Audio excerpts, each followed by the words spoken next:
কিংবদন্তি তবলাবাদক জাকির হোসেনের প্রয়াণে শোকের ছায়া সঙ্গীত জগতে। ৭৩ বছর বয়সে প্রয়াত হলেন বিশ্ববিখ্যাত তবলাবাদক জাকির হোসেন। তিনি কিংবদন্তি তবলাবাদক আল্লাহ রাখার বড় পুত্র। শাস্ত্রীয় সঙ্গীত থেকে শুরু করে বিশ্ব মঞ্চে তবলা শিল্পকে নতুন উচ্চতায় পৌঁছিয়ে দিতে তার ভূমিকা ছিল অনন্য। এই বছর ২০২৪ শুরুতেই ৬৬তম গ্র্যামি পুরস্কারে ৩টি ক্যাটাগরিতে পুরস্কার সহ মোট ৫টি গ্র্যামি অর্জন করেছিলেন। ১৯৭৩ সালে ইংলিশ গিটারিস্ট জন ম্যাকলাফলিন, বেহালা বাদক এল শঙ্কর এবং পারকাশন বাদক টি.এইচ. ভিক্ষু বিনয়ক্রমের সাথে তার প্রজেক্ট বিশ্ব সঙ্গীতে এক যুগান্তকারী সৃষ্টি হিসেবে পরিগণিত হয়।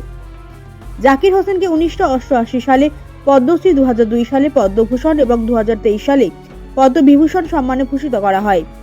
তার প্রয়াণে সঙ্গীত মহলে শোকের ছায়া নেমে এসেছে। অনুরাগীরা জানাচ্ছেন তার সৃষ্টি চিরকাল জীবন্ত থাকবে এবং বিশ্ব তাকে স্মরণ করবে তবলার এক অমর শিল্পী হিসেবে।